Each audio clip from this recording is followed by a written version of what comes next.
नमस्कार, आप देख रहे हैं हिंदुस्तान मेल न्यूज और आइए रुक करते हैं आज की खबरों की ओर। इंदौर में फिर विधानसभा 2 और 4 के भाजपा पार्षद से जुड़ा हुआ विवाद आया सामने। जूनी इंदौर थाने पर की गई अज्ञात हमलावरों के खिलाफ हुई शिकायत। पीतमपुर में राम की फैक्ट्री पर पथराव, गाड़ियों के कांच फोड़े। पुलिस ने तारपुर गांव में उपद्रवियों को खदेड़ा। इंदौर नारकोटिक्स विंग ने एक आरोपी को मादक पदार्थ के साथ किया गिरफ्तार। खास तरह का 25 LSD नामक नशे की टिकट बरामद किया गया। शहर में विकास कार्यों का सिलसिला जारी। संजीवनी क्लिनिक का लोकार्पण। OLX पर डाले मोबाइल के जरिए ठगी, युवती से ही कराई दुकान पर डिलीवरी। लेडी डॉन और निलंबित जेल प्रहरी गिरफ्तार। ड्रग सप्लाई के लिए हाई प्रोफाइल पार्टियों में डांस।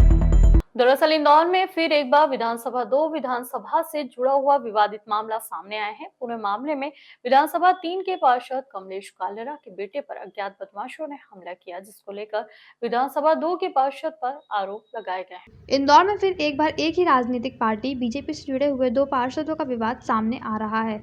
मामला यह है कि विधानसभा 4 के वार्ड क्रमांक 65 के पार्षद कमलेश कालेरा द्वारा निगम कर्मचारी को फोन पर जतिन नामक कर्मचारी को फोन लगाकर काम के सिलसिले में अभद्र व्यवहार किया था, जिसका ऑडियो भी एक सोशल मीडिया पर वायरल हो रहा है और यह कमलेश से जुड़ा हुआ ही बताया जा रहा है।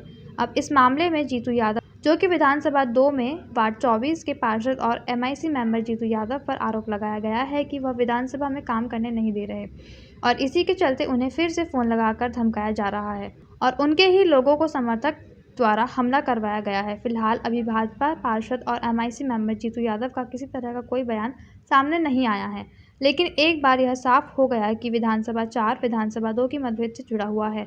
विवाद पार्षद सम्मत के रूप में सामने आ रहा है, जिसमें निगम के कर्मचारी को बीच में लाकर विवाद सामने आ रहा है। फिलहाल देखना होगा कि अब यह मामला कहां तक जाता है। घर पे मेरा बेटा था, गन भी थी उनके पास, मारा कोटी करी मेरी मम्मी से, मेरी वाइफ से, और बच्चे को मारा और बाथरूम से निकला, उसको कपड़े उतार के उसका वीडियो बनाया और फिर उसको हथियारों से मारा भी।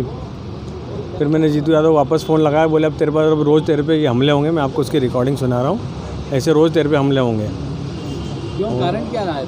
क्या कारण है वो अधिकारी से मैं में तो वो जीतू यादव की मेरे को धमकी दे रहा था, जो आज पेपर में आया है ना। क्या रीज़न था? क्या कोई काम नहीं हो रहे थे? क्या था? नहीं, वो वसूली कर रहा था हमारे वार्ड में, और जो मकान बना रहे हैं वहाँ के लोग मेरे पास आए कि रोज़ आ रहा है, रोज़ पैसे मांग रहा है, तो इसलिए मैंने उसको चिल्ला चोट करा था। पहले तो मेरे से बात नहीं करा, फिर जेडो के माध्यम से उन्होंने लाइन पे लेके मेरे से बात कराई। तो मेरे लोग वहाँ पूछे और उन्होंने उनके परिवार के साथ या उनके घर पे कोई मारपीट की है। मुझे अभी ऐसी कोई जानकारी नहीं है, ना मेरे लोग वहाँ गए हैं। अब कमलेश कालेरा जी ऐसा आरोप और प्रत्यारोप क्यों लगा रहे हैं, इसकी जानकारी तो मुझे नहीं है, पर मुझे ऐसा लगता है कल रात से एक वीडियो कोई वायरल हुआ है जिसमें कमलेश कालेरा जी शायद अपना आपा खो बैठे हैं और कुछ तो भी मनगढ़ंत बातें करने लगे, अपशब्द कहने लगे एक नगर निगम के हमारे कर्मचारी को। भारतीय जनता पार्टी एक पद्धति का ऑर्गेनाइजेशन है। यहाँ चाहे एक्स हो या वाई हो, ये सब चीजें नहीं चलती हैं। अनुशासन समिति इन सारी चीजों को देखती है, गंभीरता से इस पर विचार करें। फिलहाल मामले में पुलिस का कहना है कि अभी तमाम सबूतों को एकत्रित किया जाएगा और उसके बाद जो भी वैधानिक कार्रवाई होगी वह की जाएगी। हमले का संभवतः कल रात में इनमें आपस में कोई विवाद हुआ था, कोई वीडियो भी वायरल हो रहा है, अभी पुलिस ने उसको देखा नहीं है, और जीतू यादव को फोन पर भी कुछ अमर्यादित भाषा में कुछ शब्दों का प्रयोग किया गया, ऐसी सूचना मिल रही है। अभी इसको वेरीफाई नहीं किया गया, संभवतः उसी का ये प्रतिक्रिया है जिसमें ये घटनाक्रम हुआ है। पुलिस जांच कर रही है, जो भी तथ्य सामने आएंगे उसके अनुरूप कार्रवाई की जाए। इंदौर के वार्ड क्रमांक 4 में आज एक महत्वपूर्ण कदम उठाया गया, जहां संजीवनी क्लिनिक का लोकार्पण किया गया। इस अवसर पर महापौर पुष्यमित्र भार्गव, आकाश विजयवर्गीय और पार्षद बरखा मालवी के साथ पार्टी के अन्य कार्यकर्ता तथा स्वास्थ्य विभाग के अधिकारी भी उपस्थित थे। पुष्यमित्र भार्गव ने बताया कि इंदौर में 85 संजीवनी क्लिनिक बनाए जा रहे हैं, जिनमें से 65 पूरी तरह तैयार हो चुके हैं। यह संजीवनी क्लिनिक खास तौर पर गरीब और श्रमिक वर्ग के लिए बनाया गया है।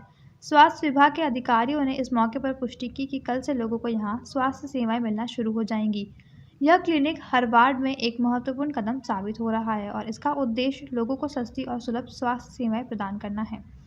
आकाश विजयवर्गीय ने कहा कि कैलाश विजयवर्गीय जी के नेतृत्व में और प्रधानमंत्री तथा मुख्यमंत्री मोहन यादव के सहयोग से हम विधायक बने। सबसे पहले हमने क्षेत्र का दौरा किया और स्थानीय समस्याओं का समाधान ढूंढने की कोशिश की।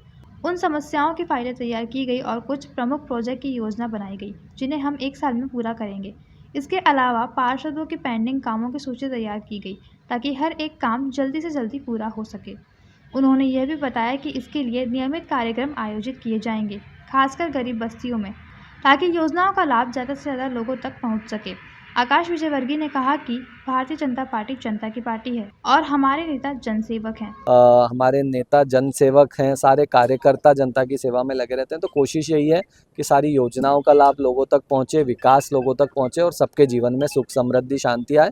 और इसी कड़ी में आज वार्ड क्रमांक 4 में हम लोग 11 कार्यों का भूमि पूजन लोकार्पण कर रहे हैं। लगभग 3.5 करोड़ के ये काम है।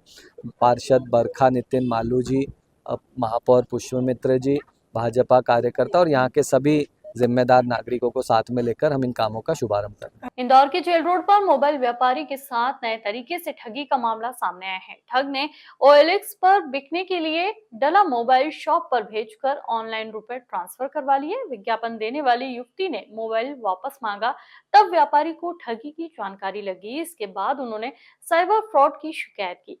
पुलिस ने केस दर्ज कर जांच शुरू कर दी है। MG रोड पुलिस ने कमलेश रामनानी की शिकायत पर 2 लोगों के खिलाफ धोखाधड़ी का केस दर्ज किया है। आरोपियों ने व्यापारियों से करीब 95,000 रुपये अकाउंट में ऑनलाइन डलवाए। इसके बाद व्यापारी के पास जो मोबाइल भेजा वह भी वापस ले लिया। युवती ने बताया कि एक नंबर से कॉल आया। उसने बताया कि मोबाइल खरीदना है। मोबाइल साईं कलेक्शन पर देने के लिए कहा। उसने दुकान खुद के भाई की होने की बात कही थी। उसने कहा कि 1,25,000 रुपये का पेमेंट दुकान से ही मिल जाएगा। इसके बाद युवक युवती अपना मोबाइल लेकर चले गए। कमलेश ने तुरंत रुपए होल्ड करवाए, लेकिन बाद में उक्त रुपए अकाउंट से निकल गए। इंदौर पुलिस ने ड्रग्स तस्करी के मामले में 20 वर्षीय लेडी डॉन श्रुति निषाद और उसके साथ ही निलंबित जेल प्रहरी दीपक यादव को गिरफ्तार किया।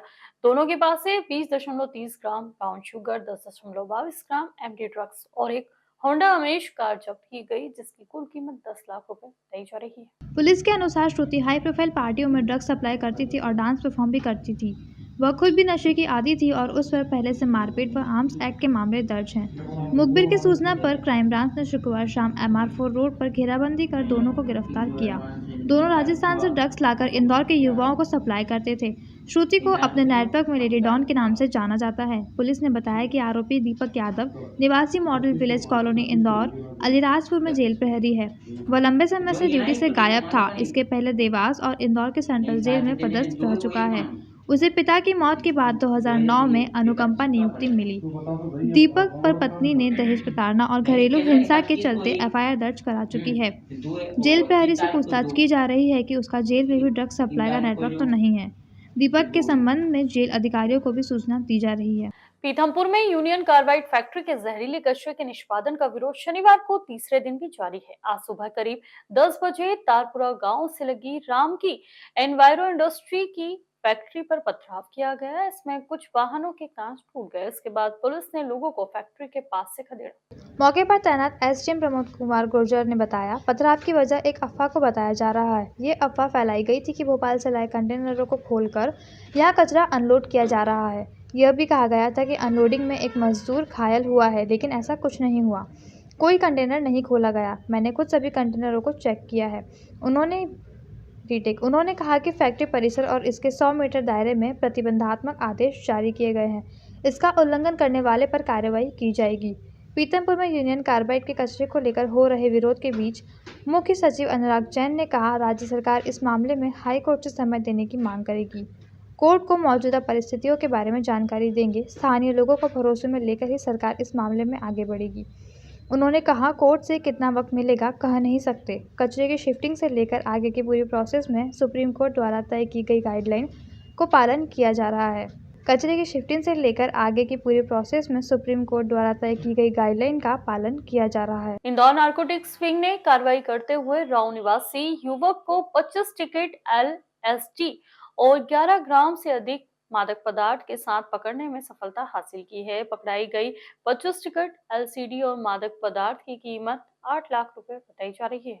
दरअसल इंदौर नारकोटिक्स विंग को मुखबिर से सूचना मिली थी कि राव थाना क्षेत्र के रॉयल बंगलो में रहने वाला शिवम नाम का व्यक्ति केसरबाग रोड पर टिकट LSD और मादक पदार्थ के सप्लाई करने वाला है, जहां पर नारकोटिक्स विंग्स द्वारा तुरंत एक टीम गठित कर घेराबंदी कर आरोपी शिवम को पकड़कर तलाशी लेने पर युवक के पास 25 टिकट LSD और 10 ग्राम से अधिक मादक पदार्थ मिली, जिसकी कीमत 8 लाख रुपए से अधिक बताई जा रही है। पूछताछ करने पर युवक ने बताया कि वह वीडियोग्राफी का काम करता है, संभवतः शादी पार्टियों में भी मादक पदार्थ और LSD सप्लाई करने का काम को लेकर जांच की जा रही है। हमें हमारे विश्वसनीय मुखबिर से एक सूचना प्राप्त हुई थी कि शिवम पिता आनंद सिंह बिष्ट ये एक LSD लेकर के किसी को बेचने के लिए आ रहा है अवैध तौर पर। तो हम लोगों ने सूचना पर कार्रवाई करते हुए उसे पकड़ा, जिसके पास से LSD 25 टिकट, जिसकी मात्रा जो है 1 ग्राम से ज्यादा है, जो कमर्शियल क्वांटिटी से ज्यादा ही है, और 10 ग्राम MD जब्त हुई है, जिस पे कार्रवाई की जा रही है। विवेचना में मामला FIR हो चुकी है।